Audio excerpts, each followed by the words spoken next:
갈라디아서 2장 1절부터 5절까지 오늘 10번째 강의 복음을 위한 결단이라는 제목으로 했습니다.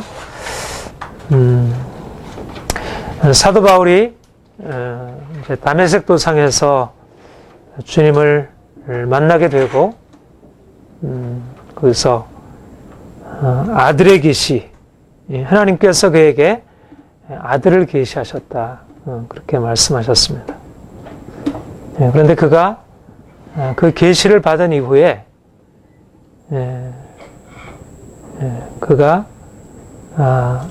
혈육과 의논하지 아니하고 나보다 먼저 사도된 자들을 만나려고 예루살렘으로 가지 아니하고 아라비아로 갔다가 다메섹으로 갔다, 이렇게 고백을 했습니다. 지난주에 말씀드린 대로 사도 바울이 다메섹에서 부활하신 예수 그리스도를 만난 뒤에 그가 무엇을 했느냐가 중요하다고 했습니다. 부활하신 예수 그리스도, 그분을 만난 뒤에 그는 예루살렘에 가지 아니하고 아라비아로 갔다가 다메섹으로 다시 돌아갔다. 그런데 여기 사도 바울이 이렇게 다메섹에서 예루살렘으로 가기보다 아라비아로 또 다메섹으로 다시 간 이유는 그가 다메섹에서 만난 그 주님, 그 주님을 더 깊이 알고 또 그 주님께 더욱더 온전하게 집중하기 위해서, 여기에 그 말이 명시적으로 나와 있지는 않지만 사도 바울이 계속 언급하고 있는 것은 내가 혈육과 의논하지 아니하고 내가 사람들을 만나지 않았다는 사실을 거듭거듭 강조하고 있고요. 그래서 사도 바울은 다메섹에서 주님을 만난 이후에 그의 온전한 초점을 부활하신 그리스도, 그분을 더욱더 아는 것에다 두었다는 것입니다. 우리가 주님을 한 번 경험하는 것 중요하지만, 그러나 그것 이상으로 또 중요한 것은 뭐냐면 지속적으로 주님이 우리의 삶의 전부가 되시도록 그분께 온전하게 집중하는 것이 중요하고요. 그게 바로 복음을 복음되게 하는 것이라는 것입니다. 복음이 가지고 있는 가장 중요한 핵심은, 복음은 이 세상에 속한 것이 아니기 때문에 우리가 쉽게 그것을 놓쳐버릴 수가 있는 것이. 한 번 주님을 경험하지만, 많은 사람들이 한 번씩 주님을 경험하고 은혜를 받지만, 그러나 은혜를 받은 이후에 원체 우리의 삶의 조건과 이런 모든 것들이 우리에게 주어진 그 계시와 같은 성격이 아니어서 우리가 쉽게 놓칠 수 있다는 거죠. 그래서 사도 바울처럼 내가 혈육과 의논하지 아니하고 내가 사람들을 만나려고 예루살렘으로 가기보다 내가 아라비아로 다메섹으로 다시 돌아갔다. 그런 이제 우리의 결단이 중요하고요. 그런 자세. 그래서 항상 우리의 삶에 다메섹에서의 그 계시 사건이 우리의 삶을 끌어가도록 정말 주님과의 그 지속적인 만남이 우리에게 일어나는 것, 이것이 가장 중요한 것입니다. 바로 이것이 바로 오늘의 본문에도 이어지고 있는 것을 봅니다. 14년 후에 내가 바나바와 함께, 굉장히 오랜 시간이 흘렀습니다.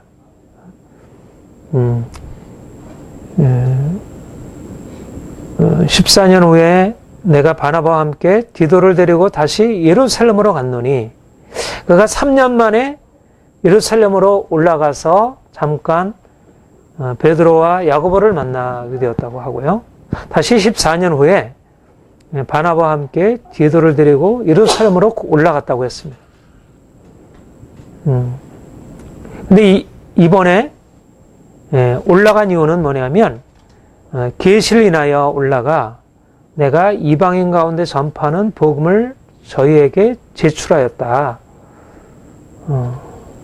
왜 올라갔느냐? 하나님께서 그에게 계시하시기를 예루살렘으로 올라가라 말씀하셨다는 것입니다. 계시를 인하여.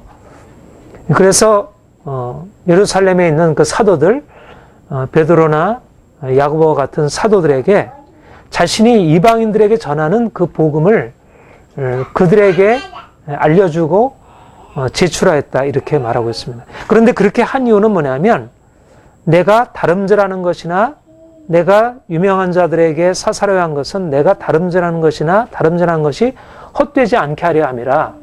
왜 그렇게 했느냐면 내가 다름질하는 것, 다름질하다는 것이 무엇일까요? 그래서 다름질하다는 것은 그러니까 복음을 전하는 것, 또 복음을 통해서 많은 사람들이 주님께 돌아와서 교회가 확장되는 것. 이것이 이제 사도 바울이 달려가는 길이죠. 그렇죠? 디모데후서 4장에 보면 내 달려갈 길, 내가 은혜로 받은 복음을 증거하고 많은 사람들이 그 복음을 인해서 믿음으로 돌아오게 되는 겁니다. 이것이 바로 사도 바울이 달려가는 길이고 그의 복음 전파 사역. 근데 복음 전파 사역이 헛되지 않게, 그러니까 과거에 일어났던 복음 전파 사역이 헛되지 않고 또 지금 전파하고 있는 복음 사역, 복음 전파 사역이 헛되지 않게 하기 위해서 그렇게 했다는 것입니다. 무슨 말일까요? 왜 복음 전파 사역이 왜 헛되게 된다는 말을 하게 되었을까? 여기서 사도 바울이 지금 무엇을 언급하는 것일까? 한번 찾아봅시다. 우리 갈라디아서 5장에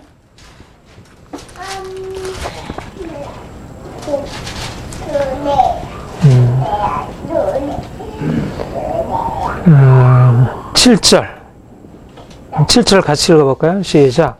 너희가 다름질을 잘하더니 누가 너희를 여기도 너희가 다름질을 잘하더니 누가 너희를 막아 진리를 순종치 않게. 이게 무슨 말입니까? 갈라디아 교회가 복음 안에서 복음을 믿고 복음 안에서 주님을 잘 섬기다가 이제 거짓 교사들이 들어와서 율법의 행위, 할례나 안식일이나 음식법이 중요하다. 그래서 그것을 지켜야 한다. 그래서 이제까지 오직 믿음으로 말미암아 다름질을 잘 하다가 그 다름질이 멈춰지고 그 진리에서 돌이켜 유대주의자들의 잘못된 헛된 가르침에 따라가게 된 것이죠. 이게 이제 다름질을 막게 된 것이에요. 바로 사도 바울이 다름질을 한 것, 사도 바울이 다름질을 하고, 그리고 또 갈라디아 교회가 사도 바울의 복음을 듣고 다름질을 잘 했는데, 이제 유대주의자들, 모세 율법을 통해서 하나님의 뜻을 이룰 수 있다고 하는 유대주의자를 통해서 사도 바울의 다름질과 갈라디아 교회 성도들의 다름질이 막혀지게 되었다는 것이죠.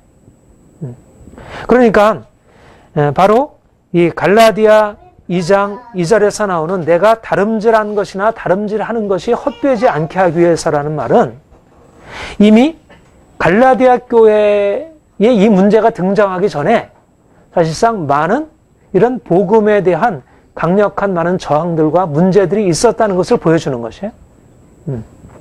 그러니까 당시에 사도 바울이 증거하는 복음이 오직 믿음으로 말미암아 예수 그리스도를 믿음으로 말미암아 의롭다함을 얻는다는 이 복음이었는데, 그런데 이 복음에 대해서 여러 가지로 반대되는 그런 유대주의자들의 잘못된 그런 복음이, 그들의 가르침들이 이 복음을 막고 자꾸 많은 사람들이 그 복음으로 자꾸 넘어가게 되는 것을 이제 보게 되면서 이제 이 복음을 위해서 이제 결국 그것 때문에, 그러니까 예루살렘에 올라가게 된 이유는 바로 무엇 때문이야 그러냐면 그 예루살렘에 올라가서 자신이 이방인에게 전파했던 그 복음의 내용이 어떤 것이고, 그래서 예루살렘의 사도들이 결국 사도 바울의 복음을 듣고 사도 바울이 전하는 복음이 자신들이 가지고 있는 복음과 같은 복음이고 이것이 성령으로부터 비롯된 것이라는 사실을 깨닫게 되어 그래서 그 복음을 인정하게 되는 것. 그렇게 해서 복음이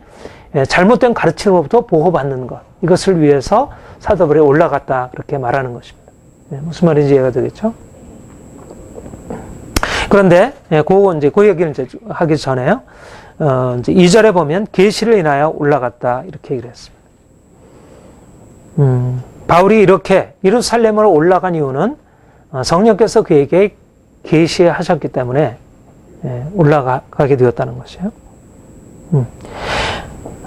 사도 바울이 앞에 1장 17절에는 나보다 먼저 사도된 자들을 만나려고 내가 예루살렘으로 가지 아니하고 아라비아로 갔다 그렇게 얘기를 했죠.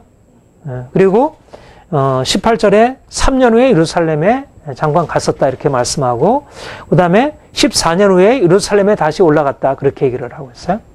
그런데 중요한 것은 자신이 이렇게 올라가게 되었을 때 어떻게 올라가게 되냐면 성령께서 그에게 계시하셨기 때문에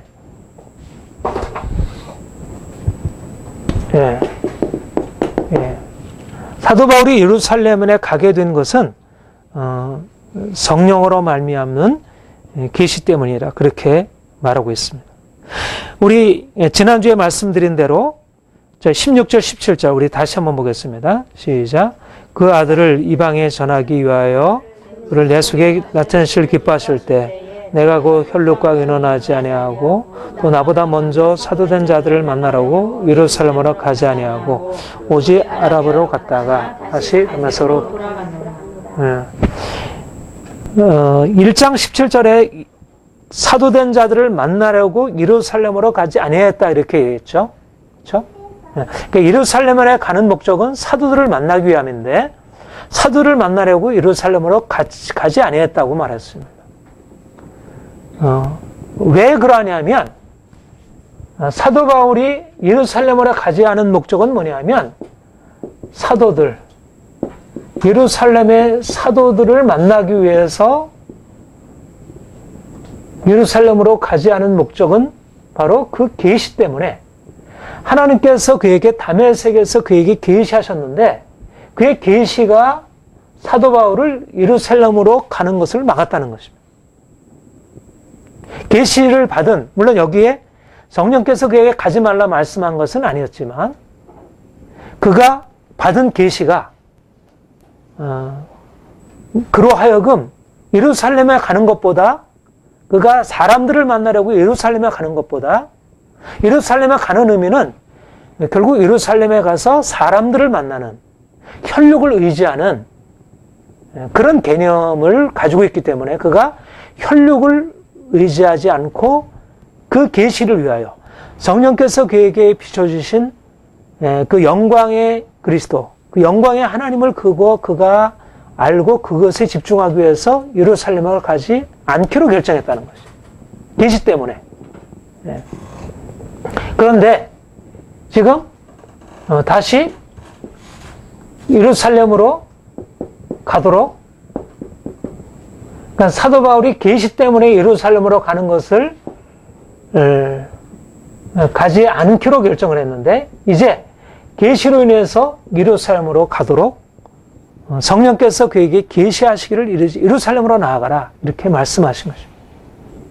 둘 다 무엇이 사도 바울을 이끌어가는 것이냐면 계시가 사도 바울에게 나타난 그 다메섹의 계시가 그를 예루살렘으로 가는 것을 막고 이제 그 계시를 위하여 그가 모든 것을 차단하고 주님께 집중하도록 했다면 이제 그 계시가 그를 이제 예루살렘으로 가도록 이끈 것입니다.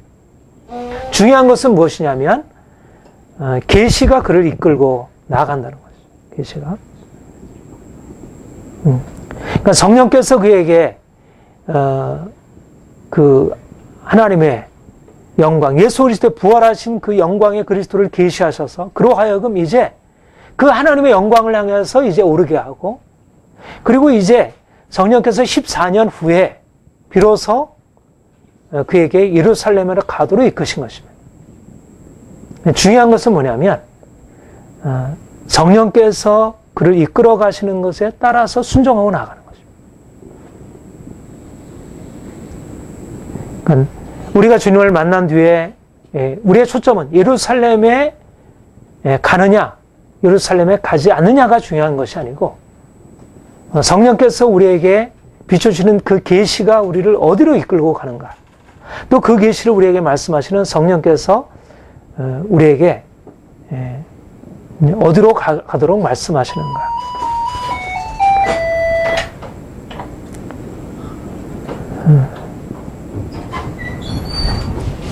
우리에게 두 가지가 다 필요한데요. 계시, 복음의 계시가 우리에게 주어져. 그러니까 다메섹에서 그에게 부활하신 그리스도가 계시되고, 부활하신 그리스도의 그 복음이 그에게 계시가 되었습니다. 그리고 그는 이 부활하신 그리스도의 복음을 위하여 자신의 인생을 건 것입니다. 그런데 어떻게 이 다메섹에서 주어진 이 부활하신 그리스도의 복음이 전파될 수 있냐면, 성령께서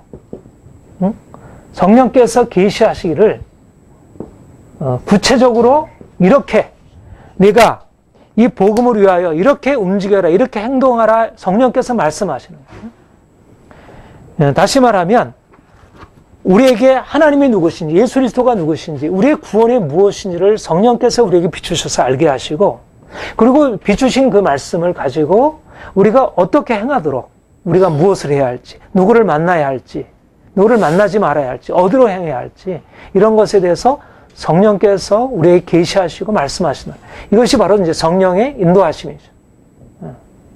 그러니까 성령으로 말미암아 우리가 복음의 계시를 깨닫는 것과 함께 우리가 실질적으로 성령께서 우리의 삶을 이끌어 가시고 우리를 주관하시도록 우리가 그분께 맡겨드리고 성령의 음성을 따라 행하는 것, 이것이 복음 사역에 있어서 아주 결정적인 두 가지 계시의 의미라 이렇게 말할 수 있습니다. 두 가지. 그러니까 복음의 계시, 말씀을 깨닫는 이 다메섹에서의 말씀을 깨닫는 성령으로 말미암아 하나님께서 우리에게 어떤 비밀을 가지고 있는지 아는 그 복음의 계시를 듣는 이 계시가 우리에게 필요하고요. 복음에 대한 깨달음이 필요하고, 또 그 깨달음을 가지고 실제적으로 우리가 무엇을 해야 할지, 어디로 가야 할지, 어떻게 행해야 할지, 그런 하나님의 계시, 성령님의 음성을 듣고 따라 행하는 것.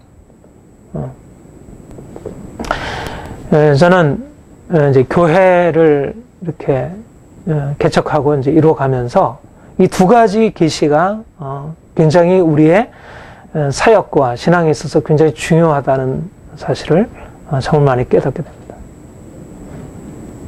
먼저는 말씀을 깨닫는 일이고요. 성령으로 말미암아 우리가 복음의 내용을 깨닫는 일이고, 또 그 복음의 내용을 가지고 실질적으로 구체적으로 어떻게 행해야 할지를 성령께서 인도하시는 것을 따라 행하는 것이고, 사실 우리가 지금 이제 교회를 옮기고 교회를 세우고 하는 이 모든 일들도 성령께서 우리를 이끌어 가시는 것에 우리가 따라 행할 때, 이것도 이제 하나의 계시적인 차원인 거예요.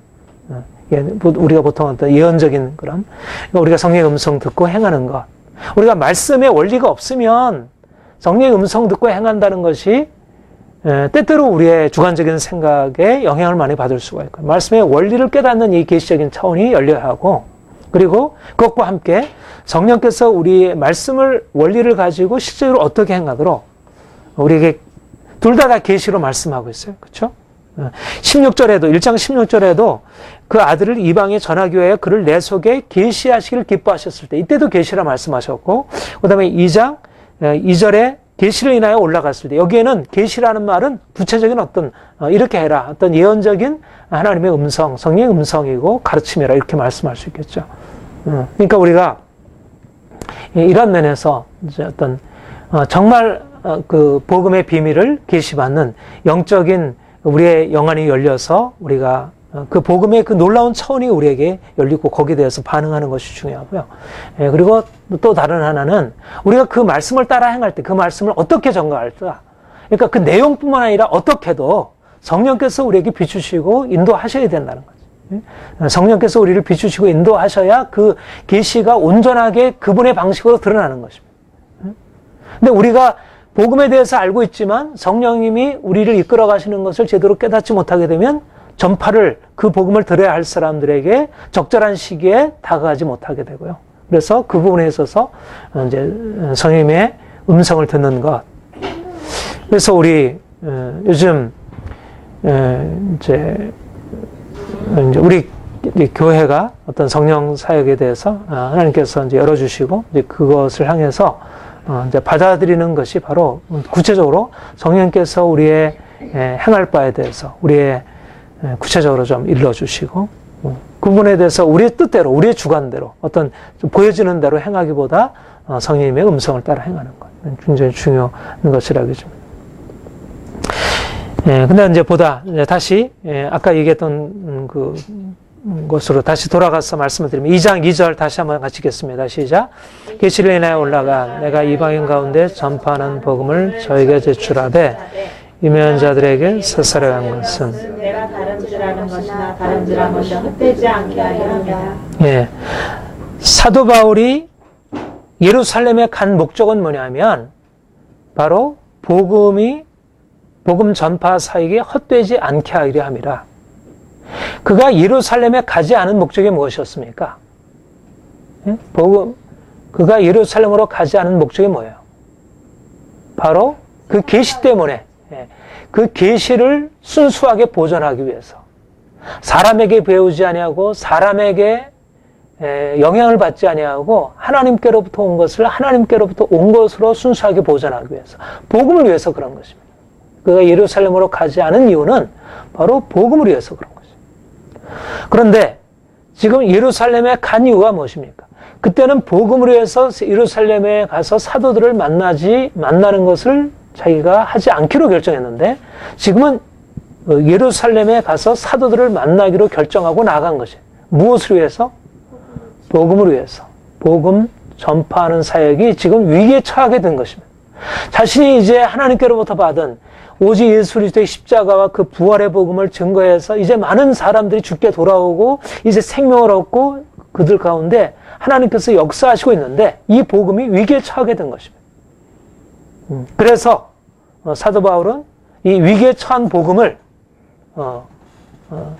지키기 위하여 내가 다름질하는 것이나 다름질하는 것이 헛되게 되지 않게 하기 위해서 그래서 예루살렘으로 다시 갔다 이렇게 말씀하고 있습니다.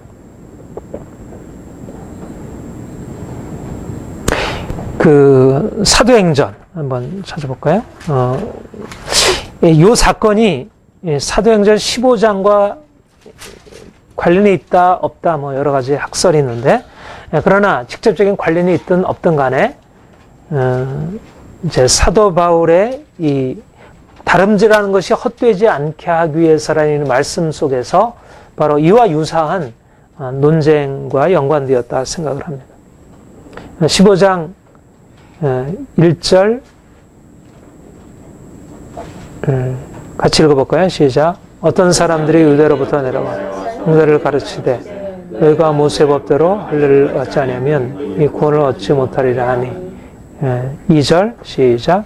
바울과 바나와 저희 사이에 적지 아니한 다툼과 변론이 일어난지라 형제들이 이 문제에 대하여 바울과 바나와 및 그 중에 몇 사람을 예루살렘에 있는 장로와 보내기로 작정하니라. 그러니까 여기서도 유대로부터 그러니까 사도 바울이 14장에까지 이제 1차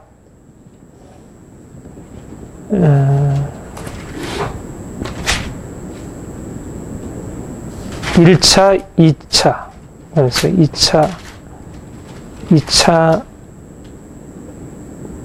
1차는 아니니까 2차가 1차 전도여행, 1차 선교여행을 마치고 이제 마쳤을 때 이런 일들이 일어나게 된 것입니다. 1차 선교여행, 그러니까 이미 이제 사도 바울이 복음을 전하고 오직 믿음으로 말미암는 그 구원의 복음을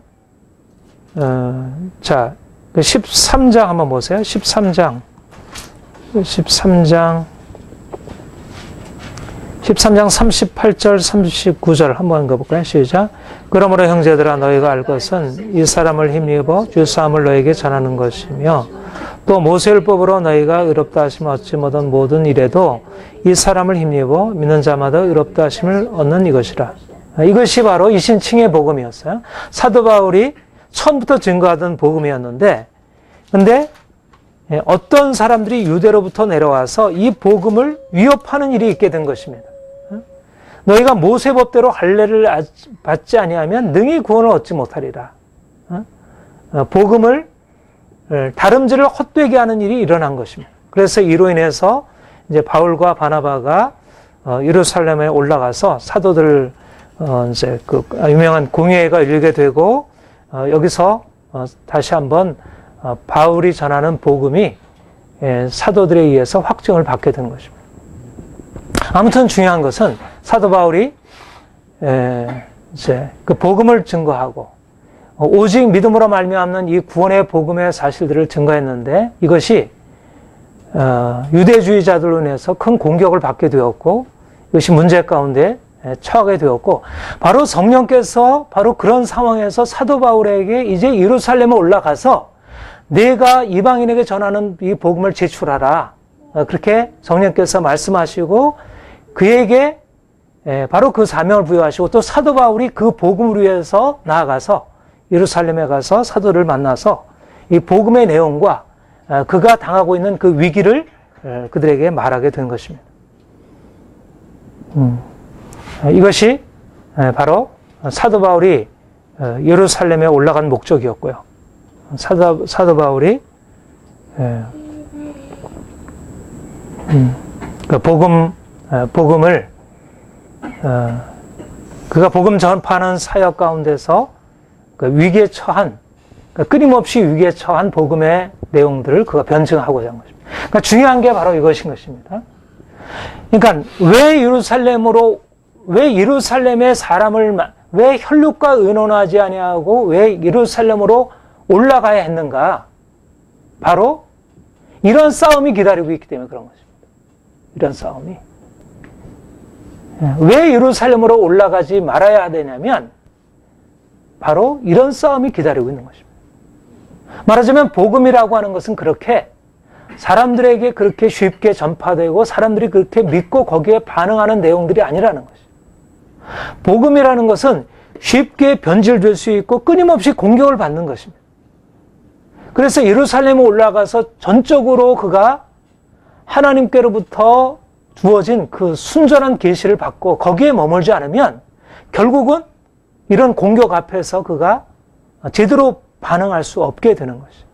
그래서 사도 바울이 예루살렘에 가지 아니하고 사도들을 만나지 아니하고 먼저 아라비아로 그리고 다메섹으로 가서 성령께서 그에게 비추시는 것을 가지고 그가 이제 견고하게 거기에 서게 되었고요. 그리고 이제 그 복음을 가지고 전파한 것이고 그리고 그 복음이 지금 위험에 처하게 되었을 때 성령께서 그를 이제 예루살렘으로 보낸 것입니다. 예루살렘은 결국은 예루살렘이라는 그곳에 가게 된 것은 이 복음이 지금 위험에 처하고 있기 때문에 그러니까 오늘도 성령께서 우리에게 이제 말씀하시는 것은 이 복음이 온전하게 이 복음의 사실들이 여러 가지 많은 공격 앞에서 변질되지 아니하고 온전하게 설 수 있도록 그렇게 말씀하시고 이끌어 가신다는 것입니다.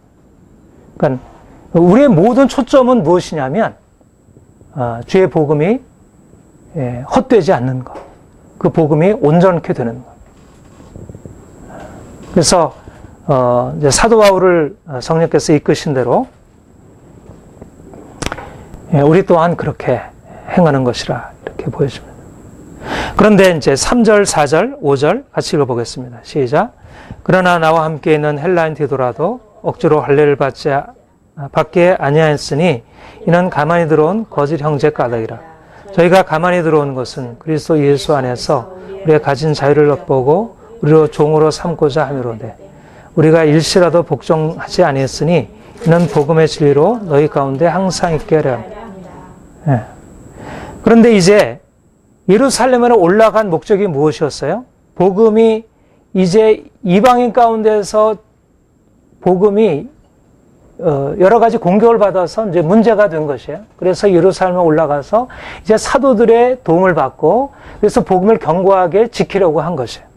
그런데 예루살렘에 가서 만나게 된 것이 무엇이에요? 예루살렘에도 역시 이러한 복음을 위협하는 그런 세력이 공격하고 있는 것입니다. 그러니까 다시 말하면 유대주의자들이 이제 유대로부터 내려와서 자신이 이방인들에게 이제 오직 믿음으로 말미암아 의롭다함을 얻는다고 하는 이 구원의 복음을 증거하는데 유대주의자들이 그 복음을 공격하여 믿음이 아니라 오직 믿음만이 아니라 율법, 모세의 율법을 통해서 의롭다는 구원을 얻는다고 하는 이런 거짓된 복음으로 복음을 위협했기 때문에 이제 성령께서 이제 예루살렘을 올라가서 사도를 만나도록 했는데 이제 예루살렘에 올라가서 만난 것은 뭐냐면 예루살렘에도 역시 모세의 율법을 통해서 의를 얻으려고 하는 그런 거짓 사도들과 거짓 교사들이 그를 공격하고 그를 이러저러한 방식으로 위협하고 있었다는 거죠.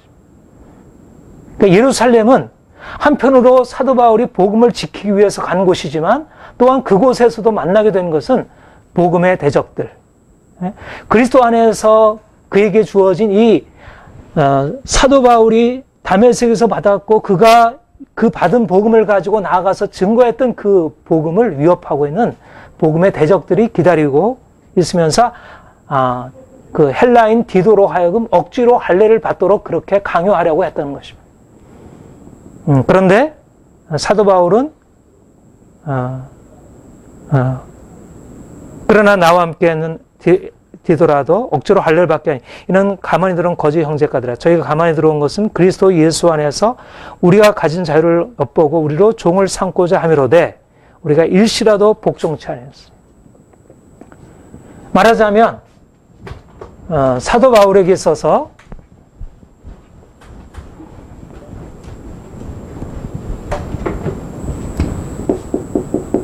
성령께서 그에게 다메섹에서 비추신 것, 그 다음에 아라비아와 또 다메섹에서 분명히 알리신 것, 그리고 여러 가지 이방인 복음 사역에서 그가 전파한 복음들, 그리고 이제 예루살렘.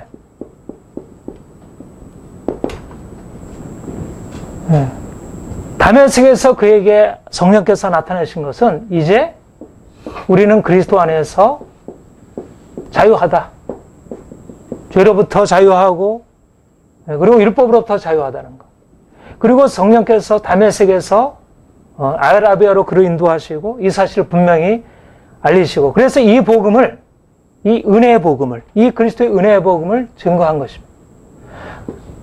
그리고 이것이 위기에 처하게 되자 다시 예루살렘에 올라가서 그가 이 은혜의 복음 오직 믿음으로 말미암아 이제 의롭다함을 받고 더 이상 우리가 율법에 매여 있지 않다는 이 은혜의 복음을 증거하고 그리고 이것을 변증하려고 올라갔는데 또 그것을 그런 대적을 만나게 되었고 그래서 그 가운데서 그리스도 안에서 우리에게 주어진 자유를 잃지 아니하기로 결정하고 여기에 복종치 아니하고 타협하지 아니하고 끝까지 믿음으로 이것과 싸웠다는 것입니다.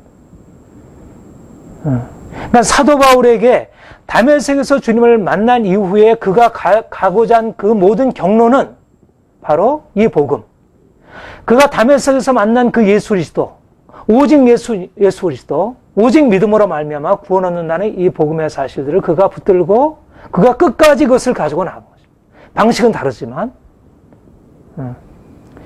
그가 특별히 이제 예루살렘으로 이방인에게 증거할 때도 그랬지만 이제 예루살렘으로 올라갈 때부터 시작해가지고 또 여기 갈라디아서를 이제 이렇게 쓸 때 이때 사도 바울의 상황은 어떤 상황이냐면 이제 복음이 오직 예수 그리스도를 믿음으로 하면 이 계시로 말미암아 주어진 복음이 거짓 사도들에 의해서 강력한 다른 복음에 의해서 저항을 받고 지금 부딪히고 있는 상황입니다.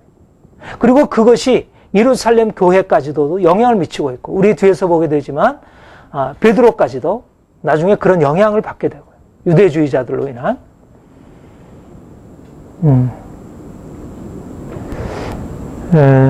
우리가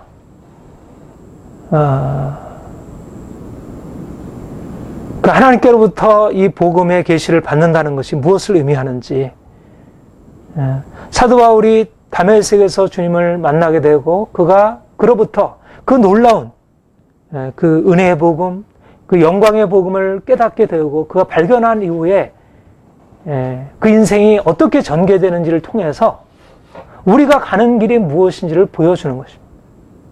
우리가 어떤 길을 나아가고 있는 것인지. 그가 다메섹에서 주님을 만난 뒤에 그의 삶의 경로는 어떻게 보면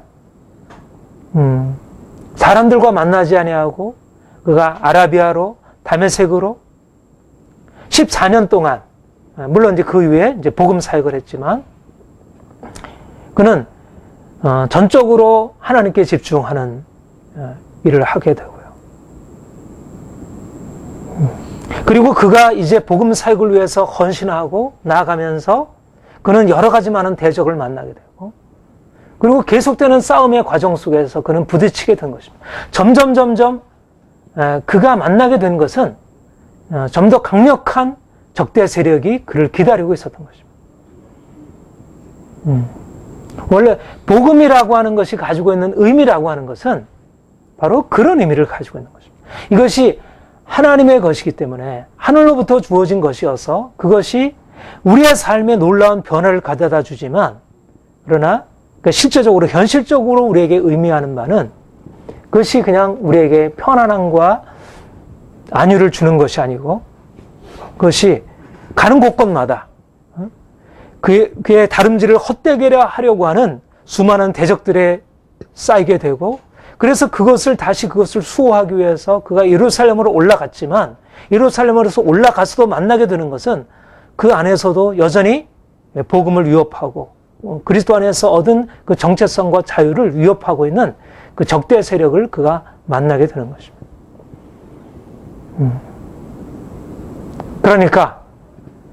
그러니까 우리에게 온전하게 주님께 집중하지 않는 것이라면 우리가 온전하게 그분에게 나아가서 그 영광을 우리의 모든 삶의 전체로 우리가 체득하지 않는다면 우리가 이 공격 앞에서 이렇게 다름질을 헛되게 하는 수많은 대적들 앞에서 우리가 그것을 싸워나가기 어려운 것이죠. 쉽게 양보하고 쉽게 포기할 수 있는 것입니다. 왜냐하면 너무너무 비슷하니까. 너무너무 유사하니까.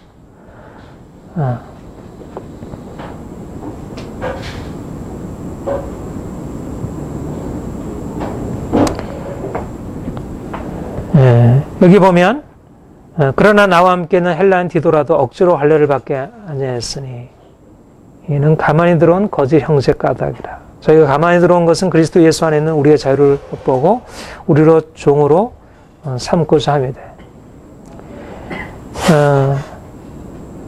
헬라인 디도에게 이방인 디도에게 억지로 할례를 받게 하려고 하는 것이 예루살렘에 있는 유대주의자들의 생각이었고 의도라고 그랬어요.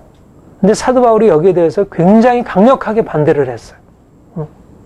굉장히 강력하게 일에 대해서 결코 거짓 형제라 그렇게 말하고 그것이 우리를 종으로 삼고자 한다 그렇게 얘기를 했어요. 왜 그렇게 얘기를 하고 있죠?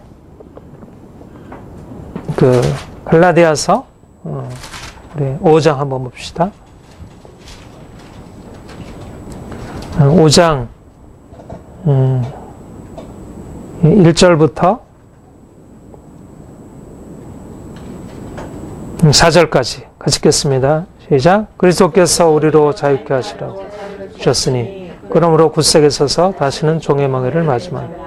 오라 나 바울은 너에게 말하노니 너희가 만일 할례를 받으면 그리스도께서 너에게 아무 유익이 없으리라. 내가 할례를 받는 각 사람에게 다시 증거하노니 그는 율법 전체를 행한 의무를 가진 자라. 율법 안에서 의롭다함을 얻으려는 너희는 그리스도에게 끊어지고 은혜에서 떨어진 자들아. 예. 할례를 받는다는 것, 이방인 갈라디아 교회 성도들이 할례를 받는다는 것이 무슨 의미를 지니고 있느냐? 그것은 그리스도 안에서 주어진 자유를 잃어버리는 것이다. 이미 그리스도 안에서 아들로서 자유를 하나님께서 주셨는데, 다시 말하면 이제는 그리스도인이라고 하면 더 이상 모세율법, 모세율법에 따라서 할례를 받아야 할 의무로부터 자유케 되었는데, 그런데 이제 그리스도 안에서 주어진 그 자유를 잃어버리고 이제 그리스도가 오심으로 더 이상 모세율법이 명하는 할례에 종속된 삶을 살아서 살 필요가 없고, 그래서는 안 된다는, 여기서부터 자유하다는 이 복음이 이미 증거되었는데도 여전히 다시 율법을 따라서 할례를 받으려고 하는 것은 그리스도께서 오셔서 행하신 일들을 폐하는 것이라는 것입니다. 은혜를 헛되게 하는 것이고, 그 은혜를 폐하는 것이라는 것이에요. 그래서 4절에 율법을 그리스도께서 아무 유익이 없느니라. 2절에 너희가 할례를 받으면 그리스도께서 너희에게 아무 유익이 없느니라. 율법 안에서 의롭다함을 얻으려는 너희는 그리스도에게서 끊어지고 은혜에서 떨어진 자로라. 말하자면 할례를 받는 것과 우리가 그리스도인으로서 주님을 섬기는 것은 함께 공존할 수 있는 게 아니라는 것입니다. 이전에는 할례, 율법의 종이었다면 이제는 그리스도께서 오셔서 이제는 율법으로부터 자유케 하셔서 이제는 그리스도 안에서 율법으로부터 이제는 자유함을 누리는 자. 이전에 우리의 이 신분과 삶의 자세로부터 이제는 주님께서 우리를 새로운 곳으로 옮겨 놓으셨다. 그러면 다시 할례를 받는다는 것은 그리스도께서 우리에게 주신 그 자유를 잃어버리고 다시 일생활로 돌아가서 주님께서 행하신 것을 잃어버리는 거야. 마치 내가 죄로부터 자유한데, 내가 주님께서 우리를 죄로부터 자유케 하셨는데 여전히 다시 죄 아래로 돌아가서 살아가는 것과 동일하게, 주님께서 우리를 죄로부터 자유케 하셨는데 여전히 죄 아래에서 살아가는 것과 마찬가지로 주님께서 우리를 율법으로부터 자유케 하셨는데 다시 율법의 종로로 타는 것은, 이것은 그리스도의 은혜를 폐하는 일이고 그리스도에게서 떨어진다. 마치 우상숭배로 돌아가는 것 같다는 얘기는 거죠. 이것은 할례를 받아도 되고, 이것은 뭐 특별히 크게 우리가 죄 짓는 거 아니고, 오히려 하나님께서 명하신 일인데 우리가 그 말씀에 따라 살아가는 것이 우리에게 더 유익할 수 있지 않겠는가? 유대주의자들이 그 할례를 통해서 하나님께로 나아가는, 할례는 유대인들에게, 이스라엘 백성들에게 주어진 하나님의 영원한 규례이고, 그래서 이방인들도 마땅히 거기에 따라 살아야 한다고 그렇게 가르치는 것에 대해서 이미 그리스도께서 오심으로 이제는 바뀌어졌다는 것입니다. 그리스도께서 오심으로 행해진 이 자유라고 하는 새로운 정체성이 주어졌는데, 여전히 다시 할례를 지키고자 하는 것은 그리스도께서 오셔서 행한 일을 폐하는 것이라는 것입니다. 주님께서 우리에게 행하신 일들을, 복음의 근본을 부정하는 일이 바로 일어나고 있다는 것이죠. 그래서 결사적으로 사도 바울이 여기에 대해서 그리스도에게서 끊어지고 은혜에서 떨어진 자로라. 그만큼 위험한 일이 일어나고 있다는 것입니다. 6장 11절 부터 14절까지 같이 읽어보겠습니다. 시작. 내 손으로 이렇게 너에게 큰 글자를 쓴 것을 보라. 무릇 육체의 모양을 내려하는 자들이 억지로 너희로 할례를 받게 함은 저희가 그리스도의 십자가를 인하여 핍박을 면하라 한 뿐이라. 할례를 받은 저희라도 스스로 율법은 지키지 아니하고 너희로 할례를 받게 하는 것은 너희의 육체로 자랑하게 하려 함이라. 그러나 내게는 우리 주 그리스도 예수 십자가 외에는 결코 자랑할 것이 없으니 그리스도로 말미암아 세상이 나를 대하여 십자가에 못 박히고 내가 또한 세상에 대하여 그러하니. 할례를 받는 것이 왜 문제가 되느냐? 할례를 받는 것은 결국 그리스도를 버리고 세상을 따라가는 것이고 육체를 자랑하는 것이고, 주님을 섬기는 것 같지만 율법의 종이 되는 것이고 그것은 세상을 자랑하는 것이고 육체를 자랑하는 것이고 그래서 그리스도를 잃어버리는 것이 그리스도를 상실하는 것이라는 거예요. 이게 심각한 일이죠. 심각한 일이에요. 그들이 예수님을 믿고 있고 하나님을 알고 있고 그들이 주님을 따르고 있다고 하지만 실제적으로 그들이 할례를 받게 된다고 하면 이와 같이 심각하게 그들의 신분 자체가 위협을 당하고 하나님의 자녀로서의 그들의 신분 자체가 위험을 당하고 마치 이스라엘 백성들이 애굽에서 해방된 이후에 그들이 마치 애굽으로 돌아가는 것처럼 그들이 이전 신분으로 돌아가는 것이라. 그러니까 그것은 가만히 있을 수 없는 일이죠. 그러니까 이 부분에 대해서 사도 바울이 강력하게 단호하게 이것을 그냥 받아들일 수 없는 것으로 이제 반대한 것입니다.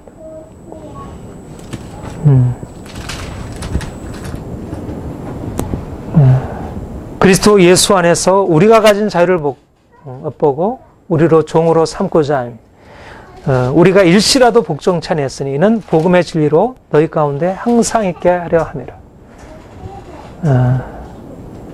사도 바울에게 있어서 복음의 핵심은 바로 그리스도 안에서의 자유, 더 이상 율법에 우리가 매여 있지 않다는 것. 우리가 더 이상 율법에 매여 있지 않고 이제는 그리스도로부터 자유하다는 것. 그런데 왜 율법으로부터의 자유가 복음의 핵심이라고 할 수 있는가? 왜 그렇다고 했습니까? 왜 율법으로부터 자유가 복음의 핵심이라? 율법을 지켜 행하는 것이 뭐 그렇게 문제가 되는가? 가장 율법으로부터의 자유라는 갈라디아서 주제가 율법으로부터 자유가 결국 우리 그리스도인의 정체성이고 이것이 복음의 핵심이라고 가르치는 것인데 그래서 더 이상 할례를 받을 필요가 없고 안식일을 지켜 행할 필요가 없고 음식법을 그렇게 따라 행할 필요가 없다 이렇게 얘기를 하는데 왜 이런 율법의 행위, 모세 율법의 행위들에 대해서 그것을 행해서는 안 된다. 마치 그것을 행하게 되면 그리스도의 정체성을 잃어버리는 것이다. 왜 그렇게 얘기하는 것일까? 왜 그렇다고 했습니까?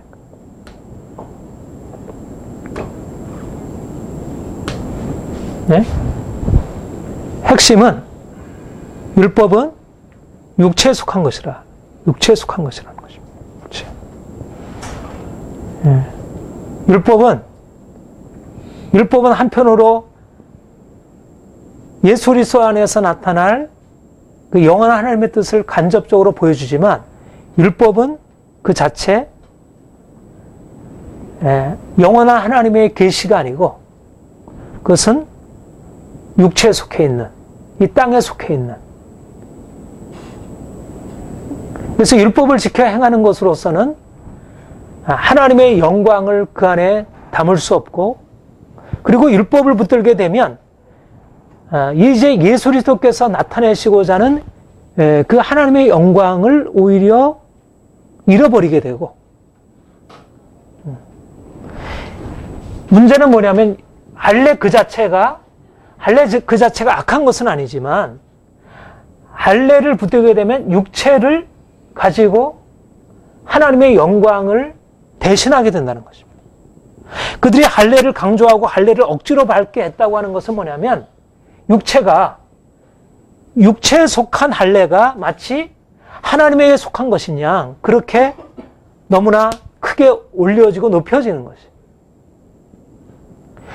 말하자면 무엇과 같으냐면 내가 돈이나 육체의 건강이나 이 세상에서의 어떤 성공이나 이게 다 귀한 일이잖아. 하나님의 축복이죠.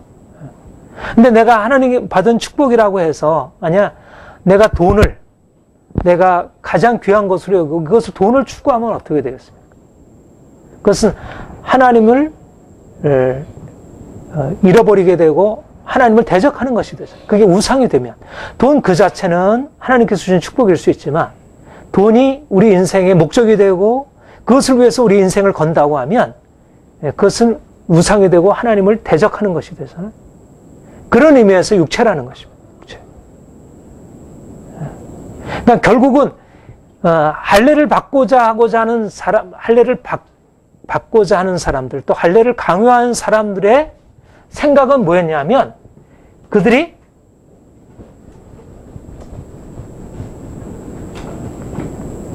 육체에 속한 것을 추구한 것입니다. 그리스도 안에서의 자유는 이제 그리스도 안에서 우리가 자유롭게 된다는 것은 육체가 아니라 이제 그리스도의 십자가의 죽음을 통해서 부활의 영광을 경험하는 것이 그리스도 안에서 자유예요. 우리가 율법으로서 자유한 것은 이제는 더 이상 세상이 아니고 육체가 아니라는 것입니다.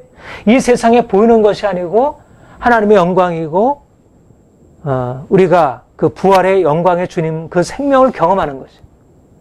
그러니까 그것은 우리가 주님 안에서 그 영광에 이르는 것은 우리 육체에는 즐거운 것이 아니에요. 우리가 이 땅에 살아가는 것에는 우리가 이 세상의 것을 추구하는 우리의 삶에는 그것이 즐거운 것이 아니에요. 그것이 오히려 고통이 되는 거예요. 그러니까 할례를 추구하는 사람들은 우리 육체의 즐거움과 평안함과 안정을 추구하는 것과 맞물려 있는 것입니다. 그러니까 아까도 말씀드린 육체를 자랑하기 위해서 할례를 받는다고 하는 것이죠. 그러니까 근본적인 동기 안에 왜 할례를 받고자 하냐면 바로 육체를 위해서, 이 땅에서의 육체의 평안함과 안정을 위해서. 그러니까 사람들이 거기에 쉽게 동의하고 따라갈 수 있는 거죠.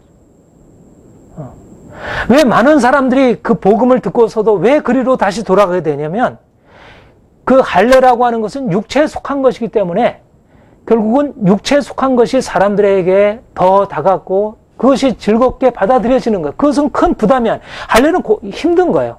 할례를 지키고 안식일을 지키고 음식을 지키고 하는 것은, 음식법을 지키고 하는 것은 그것은 즐거운 일이 아니에요. 그것은 여러 가지 부담이 되고 힘든 일이에요. 그러나 그것은 육체를 보장하지 않아요. 그런데 그리스도의 복음은 오직 예수 그리스도께서 우리를 위하여 십자가에 죽으시고 그가 다시 사심으로 우리의 생명 되셨고 우리가 그와 연합하여 산다는 것은 우리가 이 땅에서 살아가는 육체의 삶을 철저히 십자가에 못 박혀야 하고 이제는 내가 죽고 주님이 내 안에 사시는 그런 삶을 요구하는 거예요. 그러니까 결국은 사람들이 무엇을 선택하게 되냐면 율법 아래에서 종을 타고 살아가는 삶을 선택하지 그리스도 안에서 자유를 선택하지 않는 것이죠. 왜 우리가 그리스도 안에서 자유함을 누리지 왜 종으로서의 살아가는 삶을 선택할까? 네? 이 종으로서의 삶은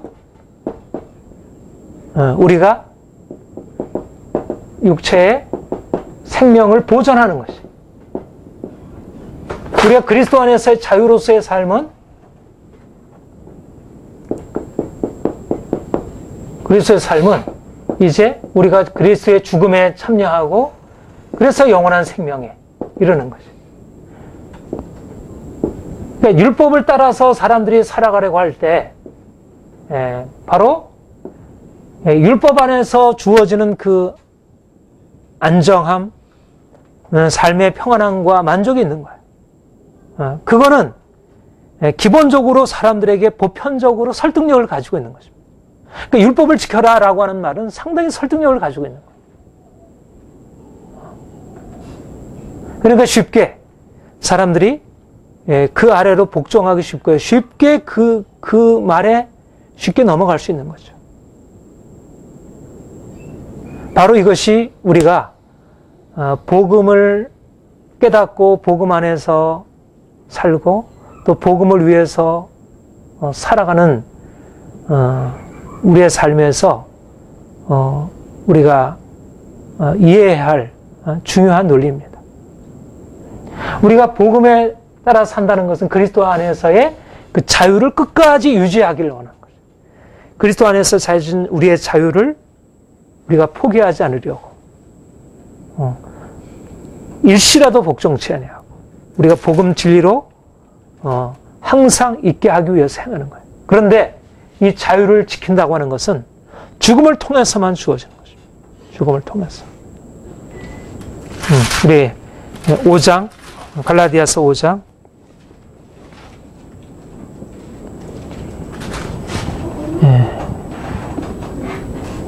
5장 7절 우리 다시 한번 6절 7절 시작. 그리스도 예수 안에서는 할례나 몰례가 호의가 없되 사랑으로서 역사는 믿음뿐이라. 11절부터 12절 시작. 형제들아 내가 지금까지 할례를 전하면 어찌하여 지금까지 핍박을 받으리요. 그리하였으면 십자가에 거치는 것이 그쳤으니 너희를 어지럽게 하는 자들이 스스로 배우기를 원해. 예. 그러니까 그리스도 안에서 우리가 자유를 지켜 행하려고 할 때 반드시 무엇이 따르게 된다고요? 핍박이, 십자가에 거치는 것, 핍박이 따라오게 된다는 것입니다. 많은 사람들이 그리스도 안에서 얻게 되는 그 자유를 위한 대가를 지불하기를 원치 않고요.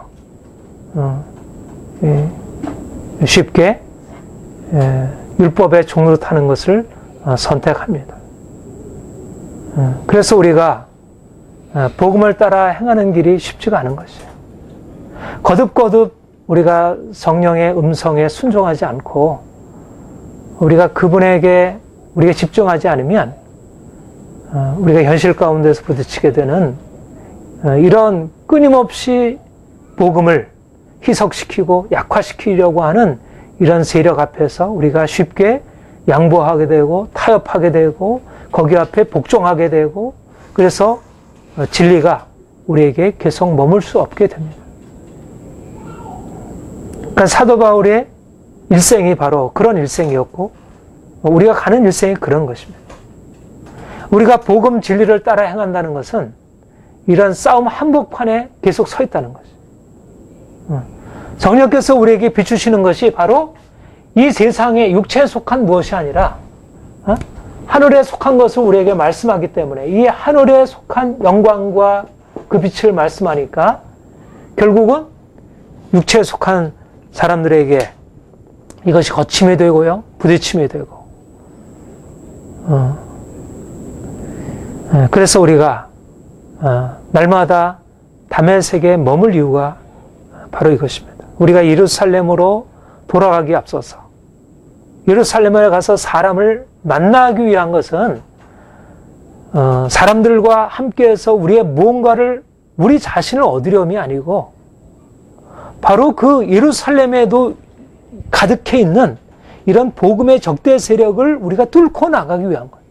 그러니까 내가 다메섹에서 주님을 충분히 경험하고 어떻게 이 그리스도 안에서 자유와 우리 종로로 타는 삶이 어떻게 근본적으로 다른지를 경험하지 못한다면 그리스도 안에서 자유가 가지고 있는 의미가 우리에게 충분히 드러나지 않는다면 율법 안에서 살아가는 삶과 율법 안에서 살아가는 삶과 복음 안에서 자유가 어떻게 근본적으로 다른지를 알지 못한다면 쉽게 이런 싸움으로 싸울 수가 없는 것이죠.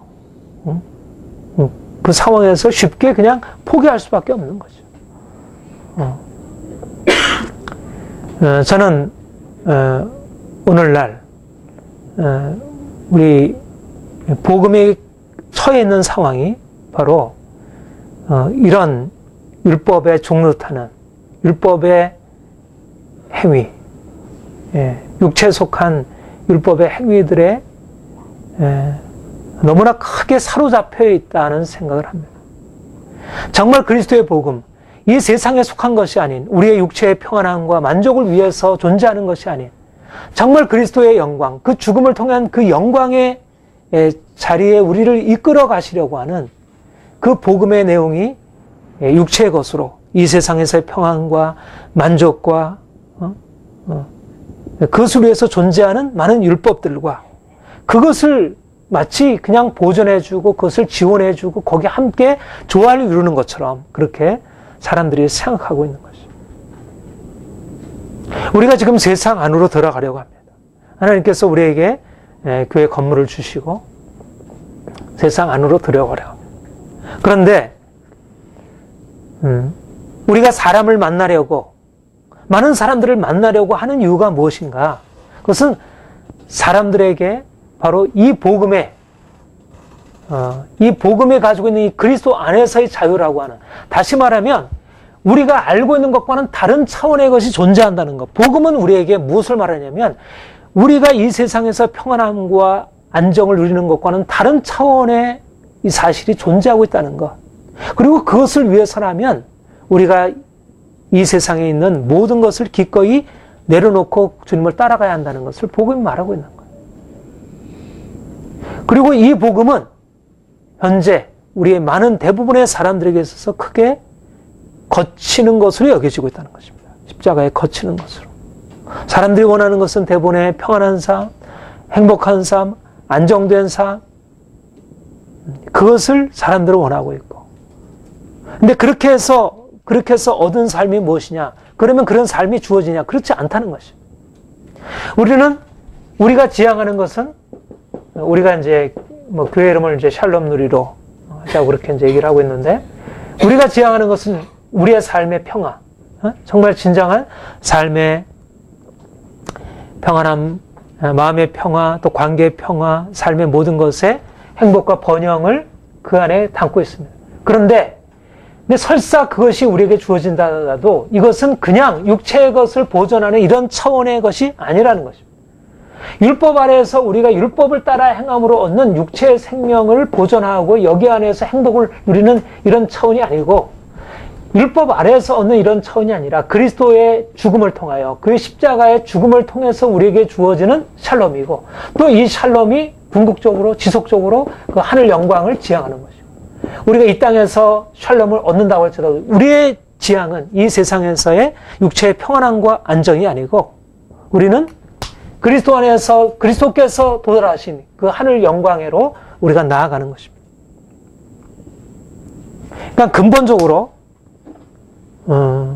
우리가 가지고 있는 이 계시적인 신앙, 우리가 이 다메섹으로부터 얻은 부활하신 그리스도께서 우리에게 다가오셔서 그 영광을 우리에게 비춰주시고 그 영광으로 우리를 끌어올리시고 우리를 이끌어 가시는 그 경로를 따라가는 것이지, 우리가 그것이 너무나 우리에게 부담스럽다고 해서 그것은 그냥 희석시키고 이 세상에 맞추어서 사람들에게 이렇게 접근하고 사람들과 함께 하는 그런 것이 아니라는 거예요.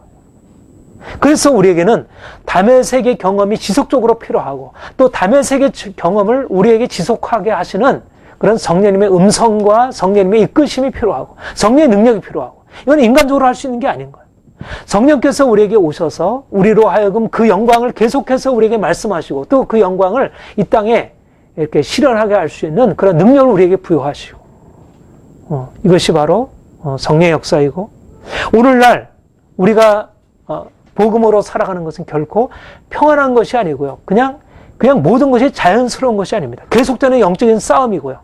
그야말로 강력하게, 그야말로 우리가 주님의 말씀을 따라갈지라도 거기에는 끊임없이 많은 세력들이 우리의 복음을 이렇게 드러내는 것을 막고 있는 끊임없는 대적들이 우리를 둘러싸고 있는 그런 환경들이고 그런 상황들입니다.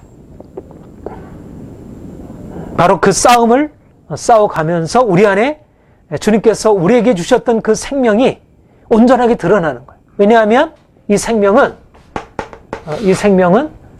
우리 죽음을 통해서 나타나는 것이기 때문에, 우리가 철저히 우리가 사람들과 부딪히고 이런 싸움을 통해서 나타나게 될 때 복음은 약화되는 것이 아니고, 복음은 그 안에서 그 자유의 의미가 더 온전하게 드러납니다. 오히려 그 안에서 예수 그리스도의 십자가가 무엇인지, 그 생명이 무엇인지를 나타내는 것입니다. 그러니까 우리가 반대가 없는 게 아니고, 우리가 복음을 따라 살아가는 것은 반대가 없는 것이 아니고, 우리가 끊임없는 반대를 만나게 되는 것이 너무나 당연스러운 일이고요. 그러나 그 반대를 통해서 오히려 그 생명이 더 힘있게 증거된다는 것. 이것이 주님이 사도 바울을 이끌어 가신 방식이고, 또 우리 또한 가는 길이라 이렇게 생각합니다. 사도 바울처럼 우리가 일시라도 복종치 아니했으니, 우리가 이 복음을 어떠한 이 세상의 다른 것들과 이렇게 혼합하지 않냐고, 일시라도 이 복음의 이 가치를 훼손하지 않도록 우리가 다짐하고 믿음으로 나아가기를 원합니다. 하나님께서 우리에게 이 길을 가도록 이끌어 가신다는 것이 너무나 귀한 일이라 이렇게 여겨지고요.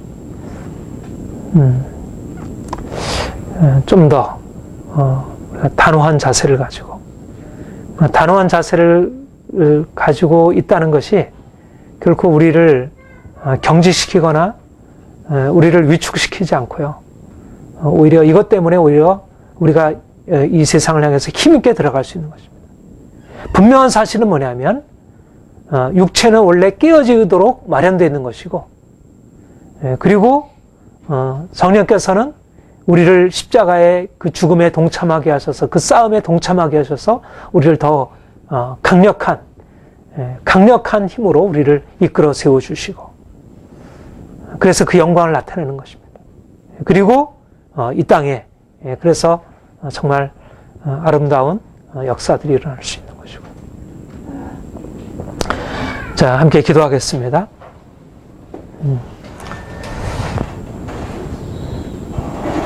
하나님 아버지, 사도 바울이 다메섹에서 주님을 만난 이후에 그가 부활하신 그 주님을 온전하게 바라보고 오직 그분으로부터 오는 계시만을 붙들고 행했습니다. 그가 이 복음을 증거하기 위해서 수많은 핍박과 고난을 받았고 수많은 대적들 가운데서 그가 이 복음 진리를 수호하는 일을 그가 끝까지 지속했습니다. 주님, 우리에게 오셔서 보다 복음 안에서 감춰진 이 놀라운 자유를 깨닫게 하시고 이 자유를 통해서 우리가 더욱더 이 세상을 정복할 수 있는 권세를 얻게 하여 주옵소서. 하나님, 우리의 눈이 밝혀지길 원합니다. 우리가 율법 아래 있지 아니한 자임을 우리가 더욱더 분명하게 보기를 원합니다. 그리고 실제적으로 우리의 삶이 그렇게 될 때 얼마나 권세 있는 자리에 우리가 높이 설 수 있는지를 우리가 깨닫기를 원합니다. 주님, 이러저러한 많은 반대가 있고 또 이로 인한 우리 안에 고통과 고난이 있을지라도 우리가 주님과 함께 서서 행하기를 원합니다. 주님께서 십자가를 통해서 영광에 이르셨듯이 우리 또한 주님과 함께 십자가의 고난을 기꺼이 받아들임으로 주의 영광에 참여하기를 원합니다. 주님께서 우리 영광교회를 세워주시고 하나님이여 더욱더 강력한 복음의 증인들로 일어서게 하여 주옵소서. 주님께서 우리 안에 행하심을 믿고 감사드립니다. 예수님의 이름으로 기도합니다. 아멘.